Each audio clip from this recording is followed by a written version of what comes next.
Sharp Blakely, Comcast Sports Night. Coach, just general thoughts on that first quarter blitz that they put on, and just it seemed like from that point on, you guys were just fighting an uphill battle from that point. Yeah, and I thought you never want this to happen, but I felt like that zapped us on the other end a little bit, you know, we missed some makeable opportunities.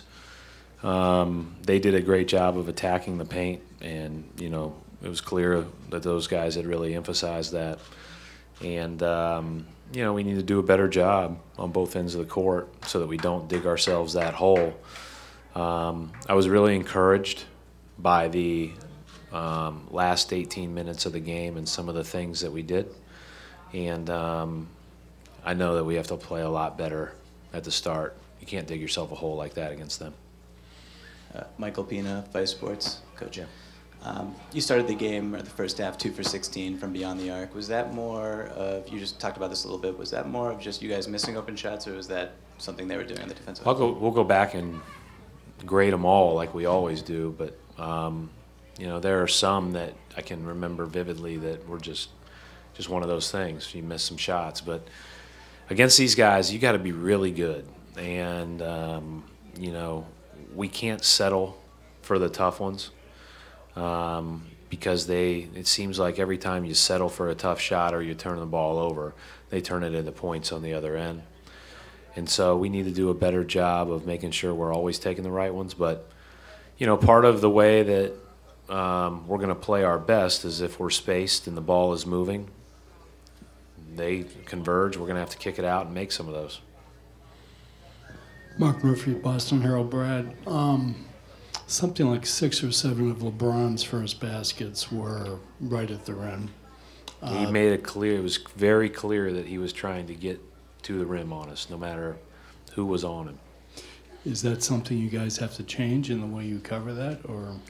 Yeah, I think we'll have to adjust a little bit. Now there are certain, he's a pretty physical guy. He's got some physical advantages on people, but we need to do a better job in a lot of ways. But I don't always think it's the guy that's guarding him necessarily. It's what guys are doing around him. You know, being active, being long, being deceptive in help. You know, all those other things. This is easier said than done because those guys are all guarding shooters. And so who do you help off of? Who do you come off of? Once we started helping and over-helping a little bit, Love goes nuts in the third quarter. So this is the predicament they put you in.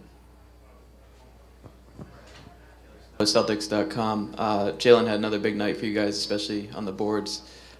Just what do you think of his impact and just the poise that he's showing on this stage? Yeah, I mean, there's a couple of things about him. I thought he played well, but I think it also was very evident that, you know, athletically, you know, he is, you know, he's a special athlete, and he can do things that other guys can't do, and you know, whether it's offensive rebounding or getting to the basket or whatever the case may be, we need some of those things. So I would expect him to continue to play a large role for us in this series. Brad, Chris Gasper, Boston Globe.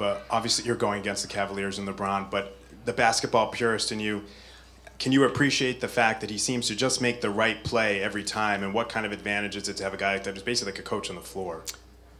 Yeah, I mean, I think it's a really good question.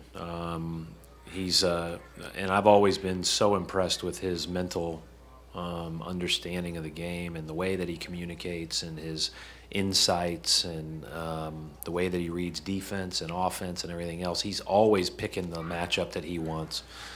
And, you know, I just said in the coaches meeting right before we left, it's hard to believe, but he's better than when I got into the league, a lot better. And just as you get older, you gain more experiences, you see more things.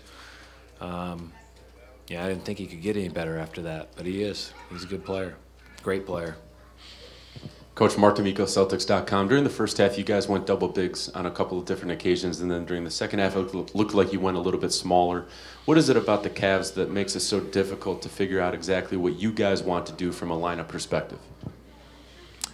Well, I mean, I think we've been double bigs a lot when we've played some of our best basketball this year, but And then, you know, there have been moments where we weren't able to do it, and we had to go small. But, you know, usually we have at least one, sometimes two bigs when we are double bigs that can both shoot threes.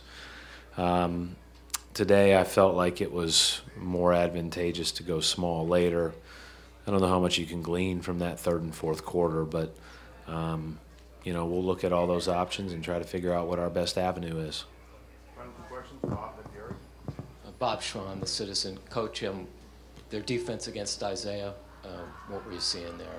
Yeah, I mean, it's what you saw on film coming in. You know you're going to get trapped. You know the blitz is going to come. I thought we were way better in the third and fourth quarter at playing with spacing around him and getting out of the play immediately, and then the ball started really spraying around. The problem in the third quarter was we just didn't get any stops for 6 minutes. You know, we had hit the three going into halftime, and so whatever momentum you can have when you're down 22, at least you feel like, okay, it's not, you know, now if you score early, maybe you can make it interesting, but we just didn't get any stops. But we were scoring. So the spacing was better. The way we were playing together was better. I thought the attack was better. So we got to get rid of the ball quickly and play versus the blitz after the ball's passed. Brad, Gary Walsh from Boston Globe. How do you try to physically defend LeBron and Kevin Love? When they post up, you guys seem to have no one physically that can withstand it. Marcus tried, Jay tried. How do you compensate for the fact that those two guys are both big and they're skilled in the post? Well, obviously, anytime that you've got a matchup like that, your next choice is to double, right?